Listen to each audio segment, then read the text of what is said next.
is asking, how do we know with whom to stay and with whom not to stay? Who should be there in our life and who should not be there in our life? Whosoever makes you feel free must be there in your life.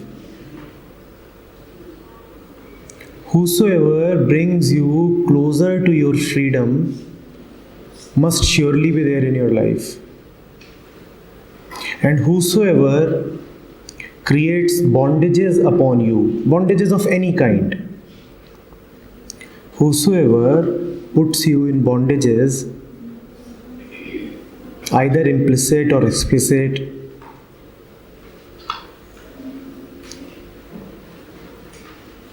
must not be welcome at all. Sir, it is not so every time. Sir, because there are our parents who put bondages, there are our friends whom we love, they put bondages. Maybe we were wrong at that moment and they are telling us to not to do and putting the bondage. So, sir, how can we just leave them? Even to see whether what you are doing is in awareness or in lack of awareness, you require freedom. Bondage cannot be the route to freedom. And remember, I will not say this to an 8-year-old. An 8-year-old sometimes requires to be told, to be led. None of you is 8 years old.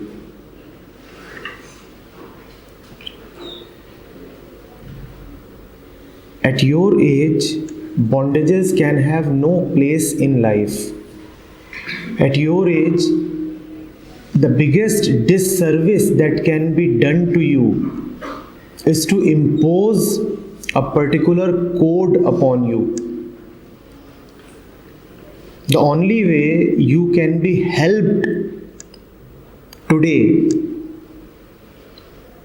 is by setting you free. And whosoever does not set you free is not your friend, is your enemy. Whosoever does not set you free is not your friend, but your enemy. That enemy may be a hidden enemy. That enemy may be having the name of a beautiful relationship. That enemy may even appear to be sacred, but it is an enemy nevertheless. Remember, nobody accepts a bondage if he or she knows that it is a bondage. Nobody would accept to be chained if he knows that these are chains. Why do we accept to be chained? We accept to be chained because chains come in lovely names. And this is a very good example.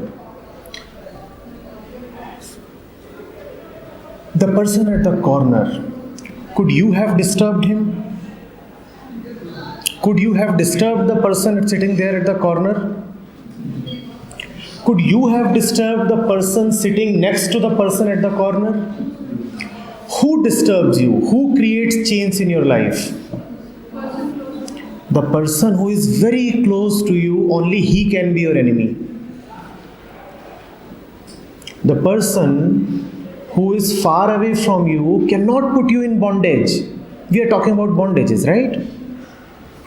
Only those who are very close to you and carrying beautiful names, they are the ones who are your real enemies. How can anybody else harm you? If you are told that I am coming to enslave you, you will resist, you will go away, you have all the power. But you will not resist if I say that I love you and I am coming to you for emotional, sentimental reasons. then you will willingly become a slave. And that is the most deceptive and dangerous slavery. Because you willingly accept it. The slave will not even know that I am a slave. The slave will not even realize that I am a slave. He will continue his bondage. Somerset Maugham has written a beautiful novel, and the name of the novel is Of Human Bondage. It's a thick volume, and the entire piece is the story of how a man lives in all kinds of chains all his life, and he never realizes it. Sometimes in the name of duty, sometimes in the name of love, sometimes in the name of obligations, responsibility, sometimes in the name of religion, sometimes in the name of social convention, and we never realize it.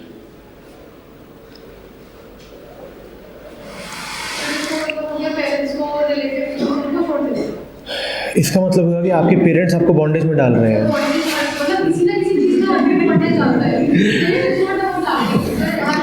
But we must realize that the moment we talk of bondage, and it is not only with you, Parul, anywhere I meet people of your age, the moment the word bondage comes up, the first name is of parents. Now, I never said that parents are putting you in bondage. Did I say that?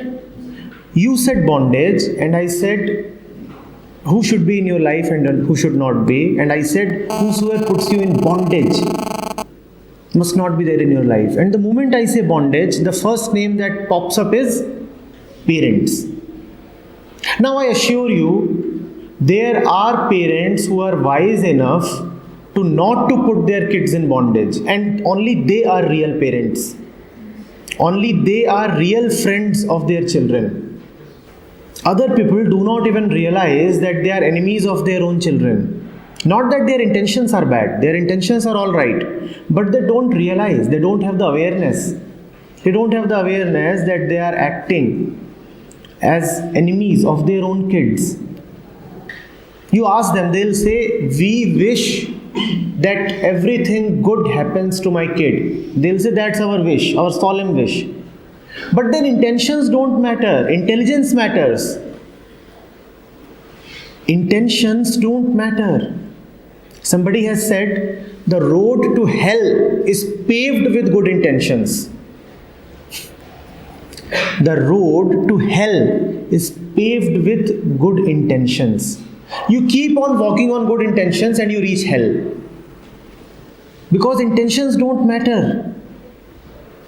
What matters is whether you realize, whether you are aware.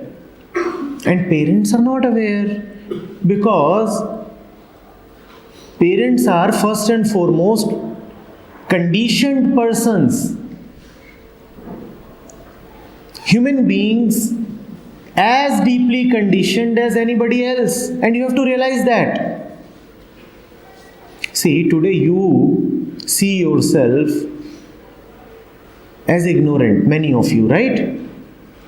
Don't you? And you realize, yes, we are not aware. Now, given the age group in which you are, you too can become parents. 1 year from today, if you decide, you can have a baby in your hand. Now, will that change anything? Will that change anything? You are ignorant today, and you will be ignorant after you have a baby in your hand. Or will the baby suddenly give you wisdom? Will you become wise just because you have produced a child? Every animal on the road produces a child. Does that make the animal wise? So what is so great about becoming a parent? Nature brings you to a particular age, and in that age, every species reproduces, including human beings. And then you are a parent, you too can become a parent. What's so big about it? But then you have been conditioned to believe that if somebody is a father or mother, he would be divinely great, that he would certainly be wise. There are teenage pregnancies and 16-year-old girls become mothers. Does that make them wise? They are absolutely stupid. But the kid will grow up saying, "This is my mother," and the mother is an incarnation of God.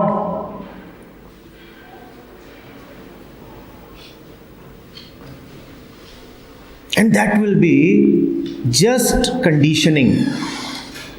You are an adult, parents are an adult, and the only healthy relationship between an adult and an adult is that of friendship. There is a Chinese proverb that says that when the father and the son start wearing shoes of the same size, then they are no more father and son. Then they must be friends. Then they must be friends. And if they are not yet friends, then there is something very unhealthy about relationship. Now the mother is an adult, the daughter is an adult. Where is the question of mother and daughter? These should be two ladies talking like friends, not dependent upon each other, relating to each other in a loving way, in a healthy way. But we don't have love in our relationships. We have dependency, we have bondage. Where there is bondage, can there be love? I'm asking you. Where there is bondage, can there be love? Yes. Yes, sir. Surely. Can you love somebody who puts you in bondage? Seriously? Yes, sir. Will that be love or just dependency? What kind of love are we talking of that puts you in chains? Sir, it is not. Sir, it depends. No, it depends upon one's perception that whether I'm taking it as chain or not. It's not a question of perception. A chain is a chain. A chain is something that prevents your fundamental nature from expressing itself. What is your fundamental nature? Your fundamental nature is to be joyous, is to be free. Do you see any blade of grass, any animal, or even a human child that likes bondage? That will tell you what the nature of the entire existence is. In the entire existence, freedom prevails, except in human mind. In the entire existence, everything is free. Even a human baby is born free. Then you teach the baby to remain in bondage, which is all right for some time, because the baby has to be dependent, which is all right till a particular age. Till, let's say, you are 10 years old or 12 years old, it is all right.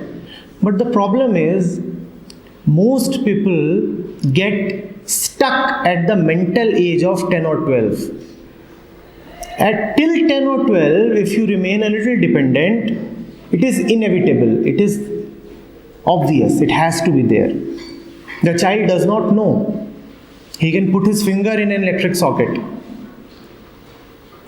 But are you 10 or 12 years old? Those who advocate bondages are stuck mentally at the age of 10 or 12. After the age of 12, after the onset of puberty, a different process must begin. And that is the process of freedom. If the parents are really loving towards their kids, then after the age of 12, they will initiate the process of freedom. Most parents do not do that because they are not aware enough to do that. They treat their 18-year-old just as they treat an 8-year-old. they think that my daughter is still 8 years old. They do not see the obvious, that she is no more a girl, she is a woman. And she needs to be treated like a woman. Even the law says that she is an adult. Even the law allows you to elect your leader. You would be electing your prime minister and your president and your councillors. And can you elect them in bondage? The entire world knows, nature knows that you are an adult and you must be free. Your body knows, your very body is the biggest proof that you are free, you are an adult. But parents will not see that. You have a driving license, you are allowed to drink, you are allowed to marry, you are allowed to vote, you are allowed to go abroad. In every matter of life, it is obvious to everyone that you are grown up and you must stand on your own feet. But parents will not see that. Parents will not see that. And the worst part is when, we become so habituated to conditioning that we start getting attached to our chains. Parul, a prisoner who thinks that the handcuffs are beautiful bangles can never be set free. A prisoner who thinks that the four walls of the prison are actually the beautiful walls of a beautiful palace will never go out of the jail. Because now he will think that this jail is wonderful. And that is the deepest crime that can be done towards anybody. To tell her that these handcuffs are actually beautiful ornaments. And then you say, wow, look at my handcuffs.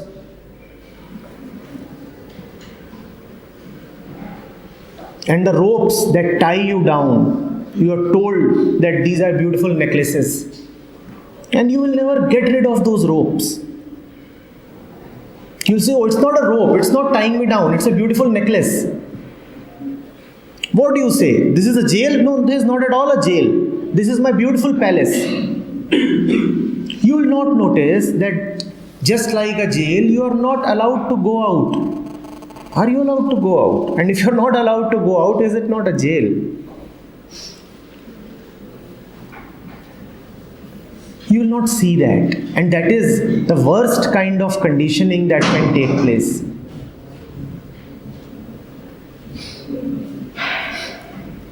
Getting it? So be cautious.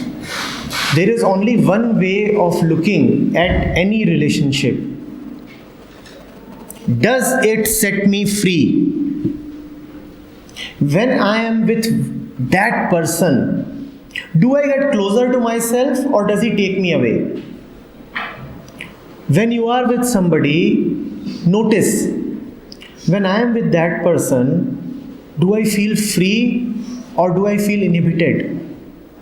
Does that person bring me closer to myself or does he take me away to the world? Think about that, think about that. These are the basics. Whosoever is your friend will always bring you closer to yourself, your real nature of truth, of freedom, of love. Whosoever is possessive about you obviously does not love you. He does not bring you to yourself, he takes you away from yourself. Whosoever is attached to you, whosoever is dependent upon you or makes you dependent upon himself, obviously does not love you. Because love is none of these things. And that person is not worth being with. Yes, you can help that person, but that is another thing. You cannot help a patient by becoming sick. How do you help a patient? By remaining healthy, or by saying that because you are sick, I will also become sick? Is that the way to be with a husband, like a Gandhari? Because you are blind, I'll also be blindfolded. That is the way our relationships are. And that is not love.